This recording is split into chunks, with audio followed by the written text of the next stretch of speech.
ವಿದ್ಯಾರ್ಥಿಗಳೇ, ಈಗಾಗಲೇ ಹಿಂದಿನ ತರಗತಿಯಲ್ಲಿ ಮತ್ತು ಹಿಂದಿನ ಅವಧಿಯಲ್ಲಿ ರೇಖೆಗಳ ಮತ್ತು ಕೋನಗಳ ಅಧ್ಯಾಯವನ್ನು ಪ್ರಾರಂಭಿಸುವ ಮುನ್ನ ಕೆಲವು ಮೂಲ ಪದಗಳು, ಮೂಲ ಪರಿಕಲ್ಪನೆಗಳನ್ನು ಪುನರಾಮನನ ಮಾಡಿ ಮುಂದಿನ ತರಗತಿಗೆ ಸಾಗೋಣ.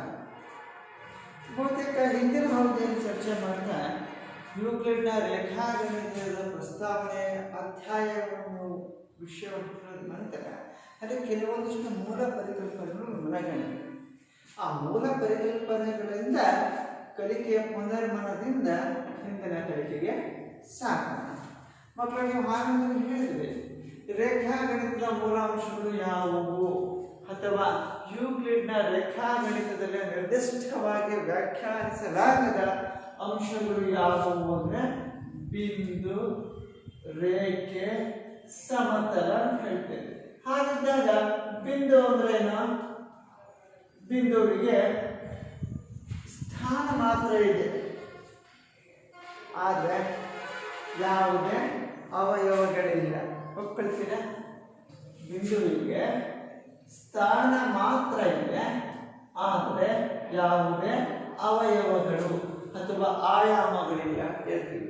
ಆಯಾಮ ಅಂದ್ರೆ ಸಾಮಾನ್ಯವಾಗಿ ನೀವೇನು ಹೇಳ್ತೀರಿ? ಉದ್ದ, ಅಗಲ, ಎತ್ತರಗಳಿಂದ ಅಂತ ಹೇಳ್ತೀವಿ. ಇನ್ನು ಸರಳ ರೇಖೆ ಅಂತ ಹೇಳ್ತೀವಿ. ಸರಳ ರೇಖೆಯ ಒಂದು ಭಾಗವನ್ನು ರೇಖಾಖಂಡ ಅಂತ ಹೇಳ್ತೀವಿ. ರೇಖಾಖಂಡ ಅಂದಾಗ ಎರಡು ಅಂತರ್ಬಿಂದುಗಳನ್ನು ಒಳಗೊಂಡಿರುವ ರೇಖೆ ಮತ್ತು ಎರಡು ಮಧ್ಯಬಿಂದುಗಳನ್ನು ಹೊಂದಿರುವ ರೇಖೆಯಾಗಿದ್ದು ವೃದ್ಧಿಸಲಾಗದ ರೇಖೆಯನ್ನು ರೇಖಾಖಂಡ ಅಂತೀವಿ. ಸಾಮಾನ್ಯವಾಗಿ ಈ ರೇಖಾಖಂಡವನ್ನ ಈ ರೀತಿ ಸೂಚಿಸ್ತಾರೆ. ಅದೇ ತರ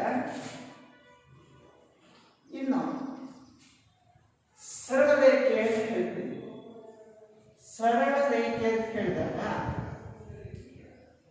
ರೇಖಾಖಂಡದ ಒಂದು ಭಾಗ ಇದು ಸರಳ ರೇಖಾಖಂಡ ಆಗಿದ್ದು ಇದನ್ನು ಎರಡೂ ಬದಿಯಲ್ಲಿ ಅನಂತ ದೂರದವರೆಗೆ ವೃದ್ಧಿಸಬಹುದು. ನಿರ್ದಿಷ್ಟತೆ ಇಲ್ಲ. ಇದನ್ನ ಸರಳ ರೇಖೆಯನ್ನ ಈ ರೀತಿ ಮಾತನಾಡ್ತೇವೆ. ಕಾಣ್ತಾ ಇದೆಯಾ? ಹಾಗಾದ್ರೆ ನೀವು ನೋಡಿದ್ರಿ, ಬಿಂದುವಾಯಿತು, ರೇಖಾಖಂಡ ಆಯ್ತು, ಸರಳ ರೇಖೆ. ಇನ್ನು ರೇಖಾಖಂಡದ ಒಂದು ಅಂತಬಿಂದು ಮಾತ್ರ ಒಳಗೊಂಡಿರುತ್ತೆ, ಅದು ಏಕ ದಿಕ್ಕಿನಲ್ಲಿ ಮಾತ್ರ ಚಲಿಸುತ್ತೆ. ಅದನ್ನೇನಂತ ಹೇಳ್ತೇವೆ? ಕಿರಣ ಅಂತ ಹೇಳ್ತೇವೆ. ಕಿರಣ ಇಲ್ಲಿ ನೋಡಿ, ಒಂದು ಅಂತಬಿಂದು, ಇದನ್ನ ಕೆ ಎಲ್ ಅಂತ ಸೂಚಿಸೋಣ. ಆಗ್ಬೋದಾ? ಒಂದು ಹಂತ ಬಿಂದುವನ್ನು ಹೊಂದಿರುವ ಸರಳ ರೇಖೆಯನ್ನು ಕಿರಣ ಅಂತ ಹೇಳ್ತೇವೆ. ಸಾಮಾನ್ಯವಾಗಿ ಕಿರಣ ಕೆ ಎಲ್ ಈ ರೀತಿ ಸೂಚಿಸ್ತೇವೆ. ಸಮತಲದ ಪರಿಕಲ್ಪನೆ ಹೋಗೋಕ್ಕಿಂತ ಮುಂಚೆ ಹೀಗೇನೆ ಪ್ರಾರಂಭ. ಈಗ ಮೂಲಾಂಶಗಳು ನೋಡಿದ್ರೆ ಬಿಂದು, ರೇಖಾಖಂಡ, ಸರಳ ರೇಖೆ, ಕಿರಣ ನೋಡಿದ್ವಿ. ಮತ್ತೆ ಇಲ್ಲಿ ನಾವು ಒಂದು ಕಿರಣವನ್ನು ಹೇಳಿದ್ದೇವೆ. ಇದು ಒಂದು ಕಿರಣ, ಇದು ಇನ್ನೊಂದು ಕಿರಣ. ಎರಡೂ ಕಿರಣಗಳು ಒಂದೇ ಆದಿ ಬಿಂದುವಿನಲ್ಲಿ ಸಂಧಿಸುತ್ತವೆ. ಈ ಸಂಧಿಸುವ ಬಿಂದುವನ್ನು ಓ ಅಂತ ಸೂಚಿಸೋಣ. ಇದಕ್ಕೆ ನಾನು ಹೆಸರು ಕೊಡ್ತೇನೆ ನೋಡಿ ಮಕ್ಕಳೇ, ಎ ಓ ಬಿ. ಈ ಎರಡು ಕಿರಣಗಳ ಸಂಯೋಗದಿಂದ ಉಂಟಾಗುವಂಥದ್ದೇ ಏನು? ಕೋನ. ಹಾಗಾದ್ರೆ ಕೋನ ಅಂದ್ರೇನು? ಏನ್ ಹೇಳ್ತೀರಿ? ಸಾಮಾನ್ಯ ಆದಿ ಬಿಂದುವುಳ್ಳ ಉಭಯ ಕಿರಣಗಳಿಂದ ಉಂಟಾಗುವ ರೇಖೆಗಳನ್ನೇನಂತ ಹೇಳ್ತೀರಿ? ಕೋನ ಅಂತ ಕರೀತಾರೆ. ನೋಡಿ ಮಕ್ಕಳೇ, ಉಭಯ ಸಾಮಾನ್ಯ ಆದಿ ಬಿಂದುವುಳ್ಳ ಎರಡು ರೇಖಾಕಿರಣಗಳ ಸಂಯೋಗವನ್ನು ಕೋನ ಅಂತ ಕರೀತಾರೆ. ಹಾಗಾದ್ರೆ ಇಲ್ಲಿ ಎರಡು ಕಿರಣಗಳು ಯಾವುವು? ಓ ಎ ಒಂದು ಕಿರಣ, ಇನ್ನೊಂದು ಕಿರಣ ಯಾವುದು? O B. ಹಾಗಾದ್ರೆ ಈ ಎರಡು ಕಿರಣಗಳ ಸಂಯೋಗದಿಂದ ಉಂಟಾಗುವಂಥದ್ದೇನು? ಒಂದು ಕೋನ. ಹಾಗಾದ್ರೆ ಆ ಕೋನ ಯಾವುದು? ಕೋನವನ್ನ ಒಂದು ಅಕ್ಷರದಲ್ಲೂ ಸೂಚಿಸ್ತೇವೆ, ಮೂರು ಅಕ್ಷರದಲ್ಲೂ ಕೂಡ ಸೂಚಿಸ್ತೇವೆ.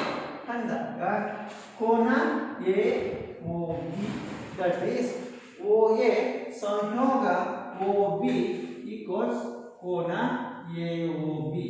ಈ ರೀತಿ ಚಿಹ್ನೆಯನ್ನು ಬಳಸ್ತೇವೆ, ಫ್ಯಾಕ್ಟೋರಿಯಲ್ ರೊಟೇಷನ್ ಅಂತ ಹೇಳ್ತೀವಿ. ಈ ತರನಾದ್ರೂ ಬಳಸ್ತೇವೆ. ಅಥವಾ ಕ್ಯಾಪ್, ವೆಕ್ಟರ್ ಕ್ಯಾಪ್ ಅನ್ನು ಕೂಡ ಬಳಸ್ತೇವೆ, ಕೋನ ಎ ಓ ಬಿ. ಹಾಗಾದ್ರೆ ಈ ಎರಡು ರೇಖೆಗಳ ಸಾಮಾನ್ಯ ಶೃಂಗ ಬಿಂದು ಯಾವುದು? ಓ. ಸಾಮಾನ್ಯ ಶೃಂಗ ಬಿಂದು ಯಾವುದಿಲ್ಲಿ? ಓ ಅಲ್ವಾ? ಗೊತ್ತಾಯ್ತಾ? ಒಟ್ಸಾಗೆ ಕೋನ ಅಂತ ಹೇಳ್ತೀವಿ. ಉಭಯ ಸಾಮಾನ್ಯ ಆದಿ ಬಿಂದುವುಳ್ಳ ಎರಡು ರೇಖಾಕಿರಣಗಳ ಸಂಯೋಗವೇ ಕೋನವಾಗಿರುತ್ತದೆ ಅಂತ ಹೇಳ್ತೇವೆ. ಹಾಗಿದ್ದಾಗ ನೀವು ಈ ಮೂಲಾಂಶ ನೋಡಿದಾಗ ಕೋನಗಳಲ್ಲಿ ಪ್ರಕಾರಗಳನ್ನು ಕಾಣ್ತವೆ. ಹಾಗಿದ್ದಾಗ ಆ ಪ್ರಕಾರಗಳು ಯಾವುವು ಅನ್ನೋ ಪ್ರಶ್ನೆ ಬರುತ್ತೆ. ನೋಡಿ, ಕೋನಗಳ ಪ್ರಕಾರಕ್ಕೆ ಹೋಗೋಕ್ಕಿಂತ ಮುಂಚೆ ಇನ್ನೊಂದು ಪ್ರಶ್ನೆ ನಂದು. ಇದು ಒಂದು ಸರಳ ರೇಖೆ ಅಂತ ಹೇಳ್ತೇನೆ, ಕಾಣ್ತಾ ಇದೆಯಾ? ಈ ಸರಳ ರೇಖೆಯ ಮೇಲೆ ಇರುವ ಬಿಂದುಗಳು ಯಾವುವು? ಇದಕ್ಕೆ ಹೆಸರು ಕೊಡ್ತೇನೆ, ಎ ಬಿ ಸಿ. ಮೂರು ಅಥವಾ ಮೂರಕ್ಕಿಂತ ಹೆಚ್ಚು ಬಿಂದುಗಳು ಒಂದು ಸರಳ ರೇಖೆಯ ಮೇಲಿದ್ರೆ ಅವನ್ನ ಏಕ ರೇಖಾಗತ ಬಿಂದುಗಳು ಅಥವಾ ಏಕರೇಖಾಸ್ಥ ಬಿಂದುಗಳು ಅಂತೇಳಿ ನಿರ್ಧರಿಸ್ತೇವೆ. ಹಾಗಿದ್ದಾಗ ಇನ್ನೊಂದು ಪ್ರಶ್ನೆ ನೋಡಿ, ಇದು ಒಂದು ಕೂಡ ಒಂದು ಸರಳ ರೇಖೆ.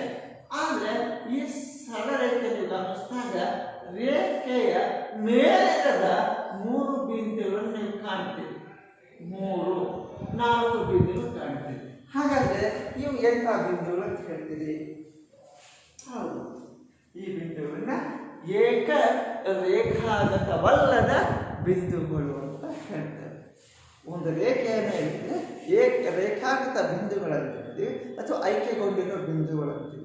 ಇಲ್ಲದೇ ಇದ್ರೆ ಅದರ ಮೇಲಿರುವ ಬಿಂದುಗಳಂದಾಗ ಏಕ ರೇಖಾಗತವಲ್ಲದ ಅಥವಾ ರೇಖಾಸ್ಥವಲ್ಲದ ಬಿಂದುಗಳು ಅಂತ ನಿರೂಪಿಸ್ತೇವೆ. ಹಾಗಿದ್ರೆ ಮಕ್ಕಳೇ, ಈಗ ಕೋನಗಳು ಅಂದ್ರೆ ಏನು ಅಂತ ತಿಳ್ಕೊಂಡ್ರಿ. ಹಾಗಾದ್ರೆ ಕೋನಗಳ ಪ್ರಕಾರಗಳಾಗವು ಸುಮಾರು 6ನೇ ತರಗತಿಯಿಂದ ಕಲ್ತ್ಕೊಂಡು ಬಂದಿದ್ದೀರಿ ಅಲ್ವಾ? ಕೋನಗಳ ಪ್ರಕಾರಗಳು ಅಂತ ಹೇಳಿದಾಗ ಕೋನಗಳ ಪ್ರಕಾರದಲ್ಲಿ 6 ವಿಧಗಳನ್ನು ಕಾಣ್ತವೆ ಸಾಮಾನ್ಯವಾಗಿ. ಹಾಗಿದ್ದಾಗ ಮೊದಲನೇ ಕೋನ ಯಾವುದು? ಹೌದು, ಲಘುಕೋನ. ಆನಂತರ ಲಂಬಕೋನ. ನೆಕ್ಸ್ಟ್ ಅಧಿಕ ಕೋನ. ಅಧಿಕ ಕೋನಕ್ಕೆ ಇನ್ನೊಂದು ಹೆಸರೇನು? ವಿಶಾಲ ಕೋನ. ನೆಕ್ಸ್ಟ್ ಸರಳ ಕೋನ. ನೆಕ್ಸ್ಟ್ ಸರಳಾಧಿಕ ಕೋನ. ಆದ್ಮೇಲೆ ಪೂರ್ಣ ಕೋನ ಅಂತ ಹೇಳ್ತಾರೆ. ಹಾಗಿದ್ದಾಗ ಆ ಕೋನಗಳ ಪ್ರಕಾರಗಳು ಹೇಗೆ ವ್ಯಾಖ್ಯಾನಿಸಬೇಕು ಮತ್ತೆ ಅವು ಹೇಗೆ ರೇಖಾಚಿತ್ರವನ್ನು ರಚಿಸಬೇಕು ಅನ್ನೋದನ್ನ ನೋಡೋಣ. ಮಕ್ಕಳ, ನೀವು ಗಮನಿಸ್ತಾ ಇದ್ದೀನಿ, ನಾನು ಒಟ್ಟು 6 ರೇಖಾಕಿರಣಗಳನ್ನೀಗ ರಚಿಸಿದ್ದೇನೆ. ಆದರೆ ಈ ರೇಖಾಕಿರಣಗಳನ್ನು ಬರೆದಿರುವಂಥ ಮೂಲ ಉದ್ದೇಶ ಕೋನಗಳ ಪ್ರಕಾರಗಳನ್ನ ನಿರೂಪಿಸಬೇಕಾಗುತ್ತೆ. ನೀವು ಆರಂಭದಲ್ಲಿ ಹೇಳಿದ್ರೆ ಮೊದಲನೇದು ಲಘು ಕೋನ ಅಂತ ಹೇಳಿದ್ರಿ ಅಲ್ವಾ ಮಕ್ಕಳೇ? ಸಾಮಾನ್ಯವಾಗಿ ಈ ಲಘು ಕೋನ ಅಂದಾಗ ಅದು 90 ಡಿಗ್ರಿಗಿಂತ ಕಡಿಮೆ ಇರುತ್ತೆ. ಹಾಗಾಗಿ 90 ಡಿಗ್ರಿಗಿಂತ ಕಡಿಮೆ ಇರುವ ಕೋನವನ್ನು ಏನಂತ ಕರೀತೀರಿ? ಕೋನ ಎ ಓ ಬಿ ಅಂತ ಹೇಳ್ತಾರೆ ಅಲ್ವಾ? ಸಾಮಾನ್ಯವಾಗಿ ಈ ಕೋನಾತ್ಮಕ ಸಹಾಯದಿಂದ ಕೋನವನ್ನ ಅಳತೆ ಮಾಡ್ತಾರೆ. ನೀವು ನಾನು ನೀಡಿರುವಂತಹ ಕಕ್ಷಾಕೃತಿಯನ್ನು ಪರಿಗಣಿಸಿದಾಗ ಈ ಕೋನದ ಅಳತೆ 90 ಡಿಗ್ರಿಗಿಂತ ಕಡಿಮೆ ಇದ್ರೆ ಇದನ್ನು ಏನಂತ ಕರೀತೀವಿ 40 ಡಿಗ್ರಿ ಇದೆ. ಸಾಮಾನ್ಯವಾಗಿ ಕೋನ ಮಾಪಕದಿಂದ ಈ ಕೋನವನ್ನು ಗುರುತು ಮಾಡಿದಾಗ ಇಲ್ಲಿ ಉಂಟಾಗಿರುವಂತಹ ಕೋನ ಸಮೀಪಕ್ಕೆ 60 ಡಿಗ್ರಿ ಇದೆ. ಹಾಗಿದ್ದಾಗ ಇದು 90 ಡಿಗ್ರಿಗಿಂತ ಕಡಿಮೆ ಇದೆ ಅಂತ ಹೇಳಿದಾಗ ಇದು ಎಂತ ಕೋನ ಉಂಟು ಮಾಡುತ್ತೆ? ಲಘು ಕೋನವನ್ನು ಉಂಟು ಮಾಡುತ್ತೆ. ಹಾಗಾದ್ರೆ ಇಲ್ಲಿ ಲಘು ಕೋನ ಉಂಟು ಮಾಡಿರುವಂತಹ ಕೋನದ ಹೆಸರೇನು? ಕೋನ AOB. ನೀವು ಪ್ರಾಯೋಗಿಕವಾಗಿ ಇದನ್ನು ಅರ್ಥ ಮಾಡಿದ್ರೆ ಗೊತ್ತಾಗುತ್ತೆ ಈ ಕೋನ ಎಷ್ಟಿದೆ ಅಂತ. 60 ಡಿಗ್ರಿ ಅಂದ್ರೆ 90 ಡಿಗ್ರಿಗಿಂತ ಕಡಿಮೆ ಇರುವ ಕೋನ ಅಂದ್ರೆ 0 ಮತ್ತು 90 ಡಿಗ್ರಿ ಒಳಗಡೆ ಬರುವಂತಹ ಕೋನಗಳನ್ನ ಲಘು ಕೋನ ಅಂತ ಕರೀತೇವೆ. ಎರಡನೇ ವಿಧಾನಕ್ಕೆ ಬಂದ್ರೆ ಲಂಬ ಕೋನ. ಲಂಬ ಕೋನ ಅಂತ ಹೇಳ್ಬೇಕಾದ್ರೆ ಮಕ್ಕಳು ನೋಡಿ, ಇಲ್ಲಿ OD ಒಂದು ರೇಖಾಖಂಡ ಇದೆ. ಶೃಂಗ ಬಿಂದು ಓನ ಕೋನ ಮಾಪಕ ಇರಿಸುವ ಮುನ್ನ ಲಂಬ 100 ಡಿಗ್ರಿ ಸಮ 90 ಡಿಗ್ರಿ ಸಮ. ಹಾಗೆ 90 ಡಿಗ್ರಿಗೆ ಸಮನಾಗಿರುವ ಕೋನವನ್ನು ಹೇಳ್ತೀವಿ ಲಂಬ ಕೋನ ಅಂತೀವಿ. ಕೋನ ಮಾಪಕದ ಸಹಾಯದಿಂದ 90 ಡಿಗ್ರಿ ಕೋನವನ್ನ ಗುರುತು ಮಾಡಿ ಹಾಗಿದ್ದಾಗ ಈ 90 ಡಿಗ್ರಿ ಕೋನವನ್ನ ಸೇರಿಸಿ ಹೀಗೆ ಇದಕ್ಕೆ ಹೆಸರನ್ನ ಸೂಚಿಸಿ. ಆಯ್ತಾ? ಇದಕ್ಕೆ ನಾನು ಸಿ ಅಂತ ಸೂಚಿಸ್ತೇನೆ. ಆಗ್ಬೋದಾ? ಇದು ಲಂಬ ಕೋನ ಅಂತ ಹೇಳಿದಾಗ ಈ ಕೋನವನ್ನು ಹೇಗೆ ಹೆಸರಿಸ್ತೀರಿ? ಹೇಗೆ ಹೇಳ್ತೀರಿ? ಕೋನವನ್ನ 3 ಅಕ್ಷರದಲ್ಲೂ ಕೂಡ ಸೂಚಿಸ್ತೇವೆ. ಹಾಗಾದ್ರೆ ಆ ಕೋನ COD. ಲಂಬ ಕೋನ ಅಂದ್ರೆ 90 ಡಿಗ್ರಿ ಹೇಳ್ತೀವಿ. ಇದು ಸ್ಥಿರವಾಗಿರುವಂತಹ ಒಂದು ಕೋನ. ಹಾಗಾದ್ರೆ ಮತ್ತೊಂದು ಕೋನ ಬರುತ್ತೆ 90 ಡಿಗ್ರಿಯಿಂದ ಒಳಭಾಗ ಬರುವಂಥದ್ದು ಲಂಬ ಕೋನ. ನೇರ ಇದ್ರೆ ಲಘು ಕೋನ, ನೇರ ಇದ್ರೆ ಲಂಬ ಕೋನ. ಅದರ ಬಲಪಾರ್ಶ್ವಕ್ಕೆ ಎಡಪಾರ್ಶ್ವಕ್ಕೆ ಜಾರಿದ ಬಲಪಾರ್ಶ್ವದಲ್ಲಿ ಲಘು ಕೋನ, ಎಡಪಾರ್ಶ್ವಕ್ಕೆ ಜಾರಿದಾಗ ಸರಳ ಅಧಿಕ ಕೋನ ಅಥವಾ ವಿಶಾಲ ಕೋನ ಅಂತ ಹೇಳ್ತೇವೆ. ಇಲ್ಲಿ OF ಒಂದು ರೇಖಾಕಿರಣ ಇದೆ. OF ರೇಖಾಕಿರಣದ ಮೇಲೆ ಇದನ್ನ ಹೇಳಿದ್ದೇನೆ. ಮತ್ತೊಂದು ಕಿರಣವನ್ನ ಇದನ್ನ ಈ OE ಮತ್ತೊಂದು ಕಿರಣ ಆಗಿದೆ. ಹಾಗಾದ್ರೆ OE ಮತ್ತು OF ಕಿರಣಗಳ ನಡುವೆ ಉಂಟಾಗುವಂತಹ ಕೋನ ಯಾವುದು? ಅಧಿಕ ಕೋನ. ಅಧಿಕ ಕೋನಕ್ಕೆ ಇನ್ನೊಂದು ಹೆಸರು ವಿಶಾಲ ಕೋನ ಅಲ್ವಾ? ಹಾಗಿದ್ದಾಗ ಅಧಿಕ ಕೋನವನ್ನು ಹೇಗೆ ಹೆಸರಿಸ್ತೀರಿ? ಕೋನ EOF. ಹಾಗಾದ್ರೆ ನೀವು ಆಗ್ತಾನೆ ಹೇಳಿದ್ರಿ 90 ಡಿಗ್ರಿಯಲ್ಲಿ ಹೆಚ್ಚಿರುವ ಕೋನವನ್ನು ಏನಂತ ಹೇಳ್ತೀವಿ? ವಿಶಾಲ ಕೋನ ಅಥವಾ ಅಧಿಕ ಕೋನ ಅಂತ ಹೇಳ್ತೇವೆ. ಕೋನ ಮಾಪಕ ಸಾಮಾನ್ಯವಾಗಿ ನೀವು ರಚಿಸಿರುವಂತಹ ಕಕ್ಷಾಕೃತಿಯಲ್ಲಿ ಕೋನ ಮಾಪಕದ ಸಂಖ್ಯೆ ಮಾಡಿ ಈ ಕೋನದ ಬೆಲೆ ಎಷ್ಟು ಅಂತ ನಿಮಗೆ ಸಿಗ್ತದೆ. ಸಾಮಾನ್ಯವಾಗಿ ಇದರ ಕೋನದ ಬೆಲೆ 110 ಡಿಗ್ರಿ. ಹಾಗಾದ್ರೆ 90 ಡಿಗ್ರಿ ಹೆಚ್ಚಿರೋದ್ರಿಂದ ಇದನ್ನು ಏನಂತ ಹೇಳ್ತೇವೆ? ಹೌದು, ಏನಂತ ಕರೀತೇವೆ? ವಿಶಾಲ ಕೋನ ಅಲ್ವಾ? ಈಗ ಅಧಿಕ ಕೋನ ಆಯಿತು. ನೆಕ್ಸ್ಟ್ ಇನ್ನೊಂದು ಭಾಗಕ್ಕೆ ಬಂದರೆ ಇನ್ನೊಂದು ಕೋನದ ವಿಧ ಸರಳ ಕೋನ. ಸರಳ ಕೋನ ಅಂತ ಹೇಳಿದಾಗ ಇಲ್ಲಿ ಸರಳ ಕೋನ ಅಂದಾಗ 180 ಡಿಗ್ರಿ ಕೋನವನ್ನು ಉಂಟು ಮಾಡ್ತದೆ ಅಲ್ವಾ? 180 ಡಿಗ್ರಿ ಕೋನವನ್ನು ಉಂಟು ಮಾಡುತ್ತೆ ಅಂದಾಗ ಇಲ್ಲಿ ನೋಡಿ OH ಕಿರಣ ಇದೆ. O ಬಿಂದುವಿನ ಕೋನ ಮಾಪಕವಾಗಿಡಿ ಅಲ್ವಾ? ಈ ರೀತಿ ಇಟ್ಟಾಗ ಮತ್ತೆ ರೇಖೆ ಎಡಭಾಗದಿಂದ ಬಲಭಾಗದಿಂದ ಬನ್ನಿ, ಗುರುತಿಸ್ತಾ ಬನ್ನಿ. 180 ಡಿಗ್ರಿ ಎಡಪಾರ್ಶ್ವ ಬರುತ್ತೆ. ಪ್ರದಕ್ಷಿಣಾದಿಕ್ಕ ಕೋನವನ್ನು ಗುರುತಿಸಿದ್ದೇನೆ. ಈಗ ಕೋನವನ್ನು ಗುರುತಿಸಿರುವ ಬಿಂದು ಮತ್ತು ಕಿರಣದ ಆರಂಭಿಕ ಬಿಂದುವನ್ನು ಸೇರಿಸಿ ಅಲ್ವಾ? ಅದು ಈ ರೀತಿ ಬರ್ತದೆ. ಇದಕ್ಕೆ ಏನು ಹೇಳ್ತೇವೆ? G ಅಲ್ವಾ? ಇಲ್ಲಿ 180 ಡಿಗ್ರಿ ಕೋನ ಉಂಟಾಗಿದೆ. ಕಾಣ್ತಾ ಇದೆ ಮಕ್ಕಳೇ? ಇದು 180 ಡಿಗ್ರಿ ಅಲ್ವಾ? ಸರಳ ಕೋನ. ಮುಂದೆ ನೀವು ಕಾಣ್ತೀರಿ ಸರಳ ಯುಗ್ಮಗಳು ಅಂತ ಕೂಡ ಕಾಣ್ತೀರಿ. ಆ ಎರಡು ಸರಳ ಯುಗ್ಮಗಳ ಮೊತ್ತ 180 ಡಿಗ್ರಿ ಸಮ ಅಂತ ನಾವು ಮುಂದಿನ ಕೋನಗಳ ಪ್ರಕಾರಗಳಿರುವ ಹೇಳ್ತೇವೆ. ಹಾಗಿದ್ದಾಗ ಇದನ್ನು ಹೆಸರಿಸುವಾಗ ಕೋನ GOH ಈಕ್ವಲ್ಸ್ ಕೋನ GOH ಈಕ್ವಲ್ಸ್ ಇದೆಂತ ಕೋನದ ವಿಧ? ಸರಳ ಕೋನ. ಸರಳ ಕೋನ ಎಷ್ಟಕ್ಕೆ ಸಮನಾಗಿರುತ್ತೆ? 180 ಡಿಗ್ರಿ ಸಮ. ಇನ್ನು ಮುಂದುವರೆದ್ರೆ ಇಲ್ಲಿವರೆಗೂ ಕೂಡ ಈ 4 ಕೋನಗಳನ್ನ ಸ್ಪಷ್ಟವಾಗಿ ಹೇಳ್ಬಿಡ್ತೀನಿ ಅಲ್ವಾ? ಈಗಿರುವಂಥದ್ದು ಸರಳಾಧಿಕ ಕೋನ.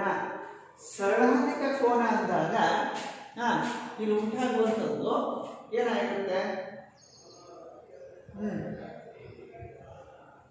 180 ಡಿಗ್ರಿಗಿಂತ ಜಾಸ್ತಿ ಇರುತ್ತೆ, 360ಕ್ಕಿಂತ ಕಡಿಮೆ ಇರುತ್ತೆ ಅಲ್ವಾ? ಹಾಗಿದ್ದಾಗ ಹೇಗೆ ಗುರುತಿಸ್ಬೇಕು? ಸಾಮಾನ್ಯವಾಗಿ ಇದನ್ನ ಒಂದು ಕಿರಣ ಅಂತ ಹೇಳ್ತೀವಿ. ಇದು ಒಂದು ಕಿರಣ ಈ ರೀತಿ ಇದ್ರೆ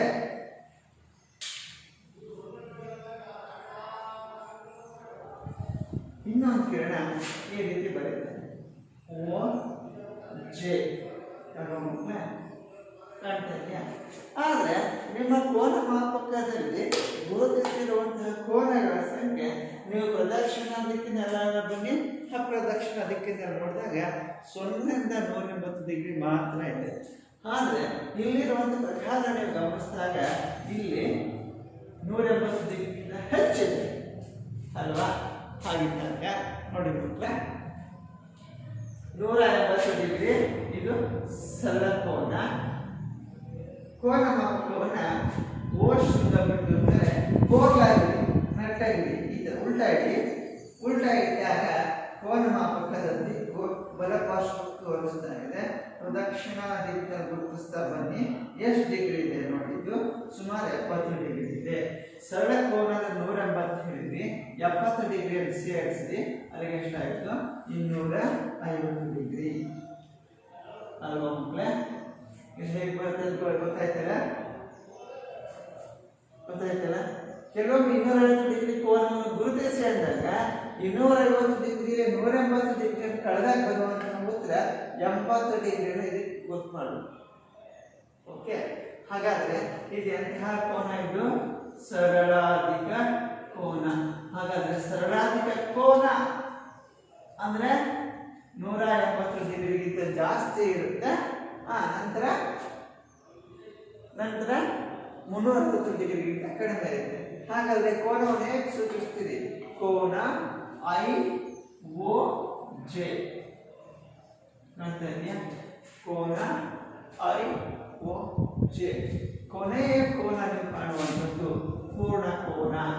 ಪೂರ್ಣ ಕೋನ ಅಂದ್ರೆ ಸಾಮಾನ್ಯವಾಗಿ ಕೇಂದ್ರ ಕೋನ ಅಂತ ವೃತ್ತಕ್ಕೆ ಸಂಬಂಧಪಟ್ಟ ಹೇಳ್ತೇವೆ. ಪೂರ್ಣ ಕೋನ ಉಂಟಾಗ್ತಕ್ಕಂಥ ಕೋನ 360 ಡಿಗ್ರಿಗೆ ಸಮನಾಗಿರುತ್ತೆ ಅಂತ ಹೇಳ್ತಾರೆ. ನೀವು ನಿರ್ದಿಷ್ಟಕ್ಕೆ ಹೇಳಬೇಕು ಅಂದ್ರೆ ಈ ಕೋನವನ್ನ ಇದು 360 ಡಿಗ್ರಿ ಹೇಗೆ ಬರುತ್ತೆ ಅಂದ್ರೆ ಇಲ್ಲಿ ನೋಡಿ, ಓಕೆ ಒಂದು ಕಿರಣ ಓ ಶೂನ್ಯ ಬಿಂದುವಿನ ಕೋನ ಮಾಪಕವನ್ನು ನೀಡಿ 180 ಡಿಗ್ರಿ ಗುರುತು ಮಾಡಿದ್ವಿ ಅಲ್ವಾ? ಪುನಃ ಆಗ ಇಲ್ಲೊಂದು ಕಿರಣ ನಿಮಗೆ ಸಿಗ್ತದೆ ಅಲ್ವಾ? ನಂತರ ಇದಕ್ಕೆ ನಾವು ಹೆಸರು ಕೊಡೋಣ KOL ಅಂತ ಮಾಡೋಣ. ಪುನಃ ಇದೇ ಕೋನ ಮಾಪಕವನ್ನು ಉಲ್ಟಾ ಇಟ್ಟಾಗಲೂ ಕೂಡ 180 ಡಿಗ್ರಿ ಹೀಗೆ ಬರ್ತದೆ.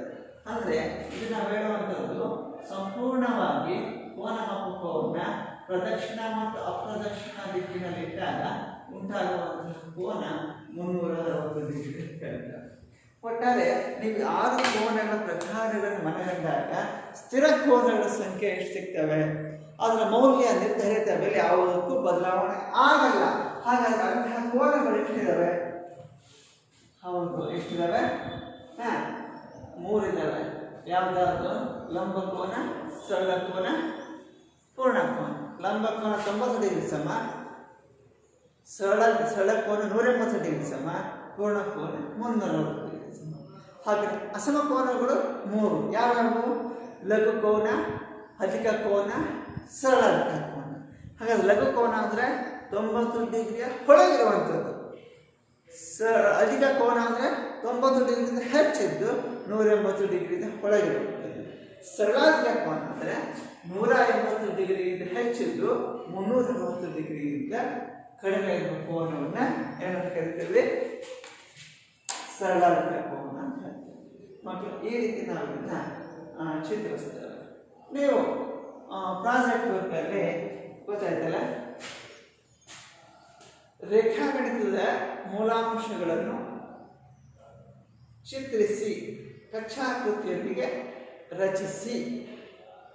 ಇನ್ನೊಂದು ಪ್ರಶ್ನೆ, ಕೋನಗಳ ಪ್ರಕಾರಗಳು ಯಾವುವು? ರೇಖಾಚಿತ್ರದೊಂದಿಗೆ ಪ್ರತಿನಿಧಿಸಿ ಹೆಸರಿಸಿ. ಇದನ್ನ ಗೃಹ ಕೆಲಸದಲ್ಲಿ ಮಾಡ್ತೇವಲ್ವಾ?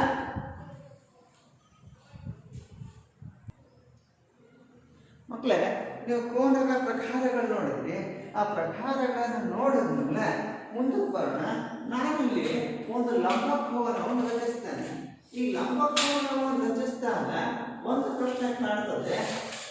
ಎರಡು ಲಂಬಕೋನ ಅಂದಾಗ 90 ಡಿಗ್ರಿಗೆ ಸಮ ಅಂತ ಹೇಳ್ತೀವಿ ಅಲ್ವಾ ಮಕ್ಕಳೇ? ಆ ಲಂಬಕೋನವನ್ನು ಉಂಟು ಮಾಡಿರುವ ಸಾಮಾನ್ಯ ಶೃಂಗ ಬಿಂದುವಿನಿಂದ ಮತ್ತೊಂದು ಬಾಹುವನ್ನು ಹೇಳಿದ್ದಾನೆ.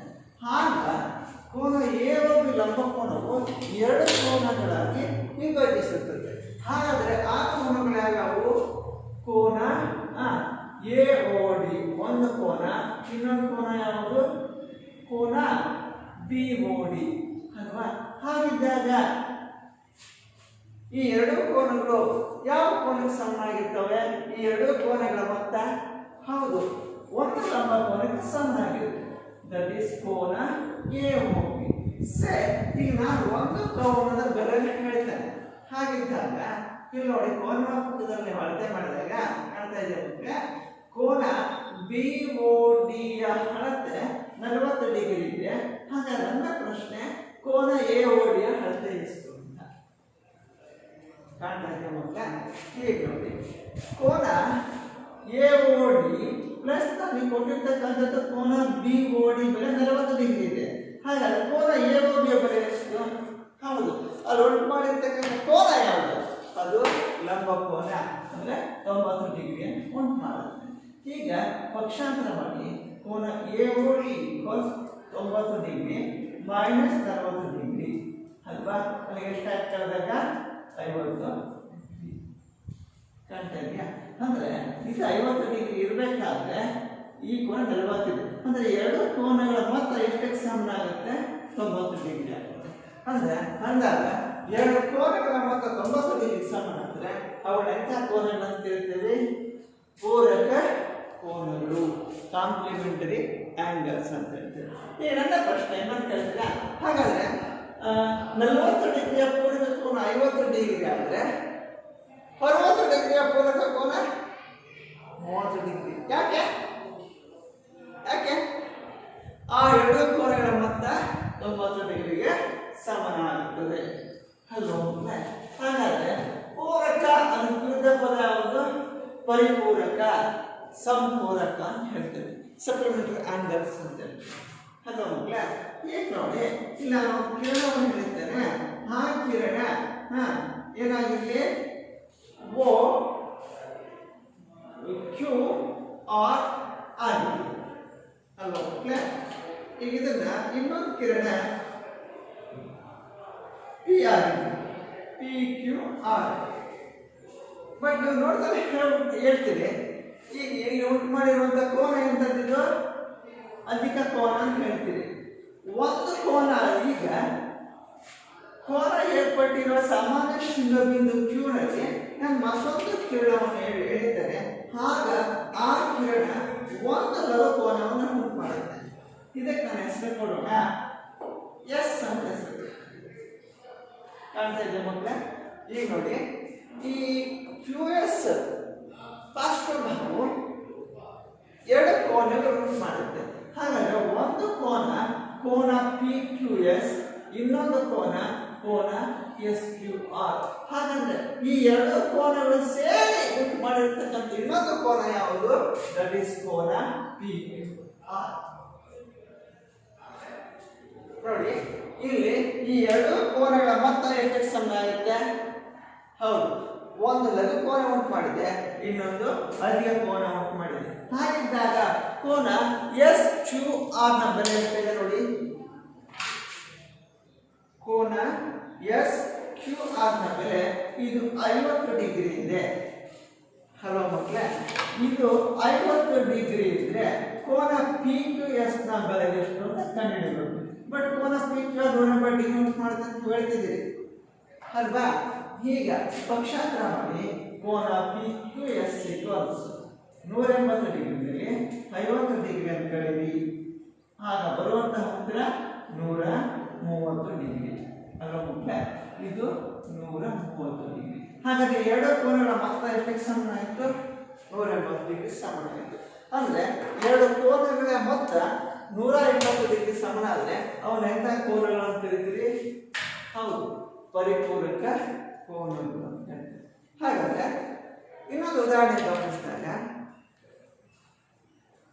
100 ಡಿಗ್ರಿಯ ಪರಿಪೂರಕ ಕೋನ, ಹೌದು ಎಷ್ಟು? 100 ಡಿಗ್ರಿಯ ಪರಿಪೂರಕ ಕೋನ 80 ಡಿಗ್ರಿ. ಹಾಗಾದ್ರೆ ಈಗ ನೋಡಿ 40 ಡಿಗ್ರಿಯ ಪರಿಪೂರಕ ಕೋನ, ಅದಕ್ಕೆ ಇನ್ನೊಂದು ಹೆಸರು ಸಂಪರ್ಕ ಕೋನ. ಹಾಗೆ 40 ಡಿಗ್ರಿಯ ಸಂಪರ್ಕ ಕೋನ 140 ಡಿಗ್ರಿ. ಯಾಕೆ? ಈ ಎರಡು ಕೋನಗಳ ಮೊತ್ತ ಎಷ್ಟಕ್ಕೆ ಸಮಾನಾಗುತ್ತೆ? 180 ಡಿಗ್ರಿಗೆ ಸಮಾನ. ಇದೇ ಪೂರಕ ಕೋನ ಮತ್ತು ಪರಿಪೂರಕ ಕೋನಗಳನ್ನು ಆಧರಿಸಿ ಮತ್ತಿನ ಎರಡು ಕೋನಗಳು ಬರುತ್ತೆ. ಆ ಪಾರ್ಶ್ವ ಕೋನಗಳು ಮತ್ತು ಶೃಂಗಾತ್ಮಕ ಕೋನವನ್ನು ಹೇಗೆ ಗುರುತಿಸಬೇಕು ಅನ್ನೋದನ್ನ ನೋಡೋಣ. ಮಕ್ಕಳೇ, ನೀವು ಒಂದು ರೇಖಾಚಿತ್ರವನ್ನು ಕಾಣ್ತಿದ್ದೀವಿ. ಇದು ರೇಖಾಚಿತ್ರದಲ್ಲಿ ಒಂದು ಸರಳ ರೇಖೆಯ ಬೀಸಿ, ಆ ಸರಳ ರೇಖೆಯ ಬೀಸಿ ಮೇಲೆ ಒಂದು ರೇಖಾಕಿರಣ OA ನಿಂತಿದೆ. ಆಗ ಇಲ್ಲಿ ನೋಡಿ, ಒಂದು ಸರಳ ರೇಖೆಯ ಮೇಲೆ ಒಂದು ಕಿರಣವು ನಿಂತಾಗ ಎರಡು ಸರಳ ಯುಗ್ಮಗಳು ಉಂಟಾಗ್ತವೆ. ಹಾಗಾದ್ರೆ ಆ ಎರಡು ಸರಳ ಯುಗ್ಮಗಳು ಯಾವುವು? ಹೌದು, ಎರಡು ಕೋನಗಳು ಏನು ಉಂಟಾಗುತ್ತಲ್ಲ ಆ ಕೋನಗಳೇ ಸರಳ ಯುಗ್ಮಗಳು ಅಂತ ಹೇಳ್ತಾರೆ. ಸೇ ಫಾರ್ ಎಕ್ಸಾಂಪಲ್, ಕೋನ AOB ಮತ್ತು ಕೋನ AOC ಇವೆರಡು ಕೂಡ ಸರಳ ಯುಗ್ಮಗಳು ಅಂತ ಹೇಳ್ತಾರೆ.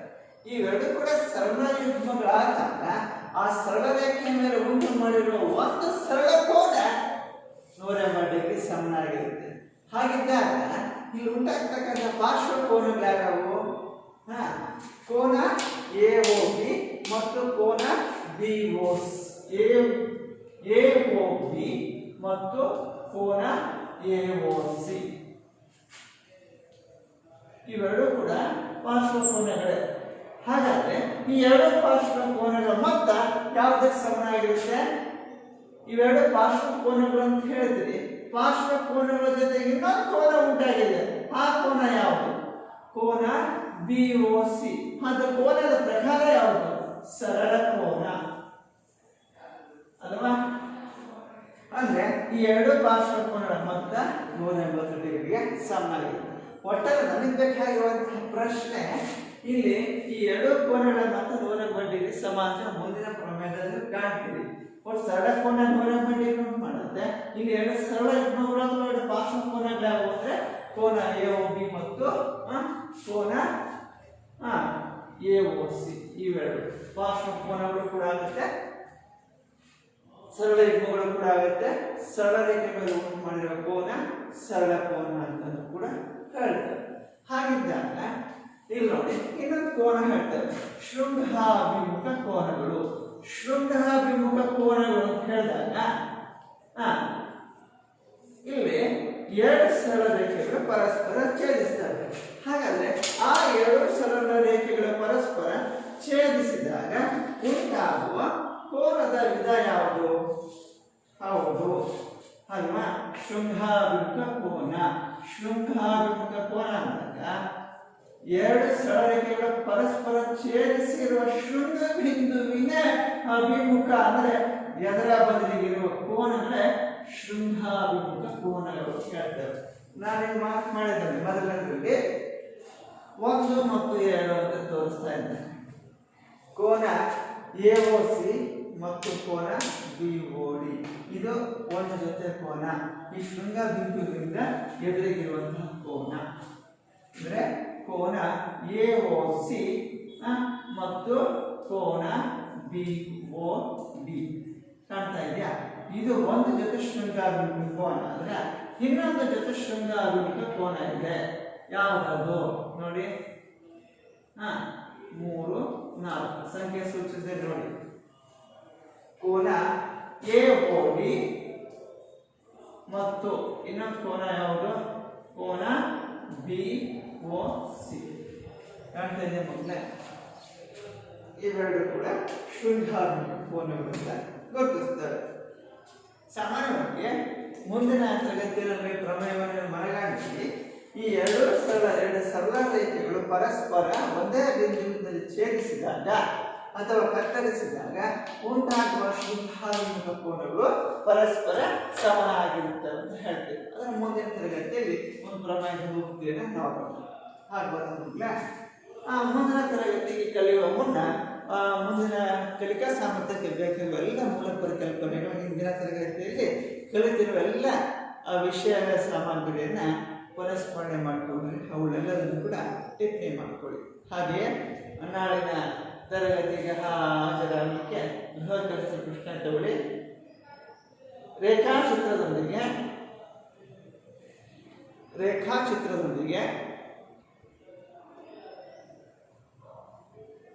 ಪಾರ್ಶ್ವಕೋನಗಳು ಮತ್ತು ಶೃಂಗಾಭಿಮುಖ ಕೋನಗಳನ್ನು ಹೆಸರಿಸಿ. ಮತ್ತೊಂದು ಪ್ರಶ್ನೆ, ಪೂರಕ ಕೋನಗಳು ಮತ್ತು ಪರಿಪೂರಕ ಕೋನಗಳು ಎಂದರೇನು? ರೇಖಾಚಿತ್ರದೊಂದಿಗೆ ಹೆಸರಿಸಿ.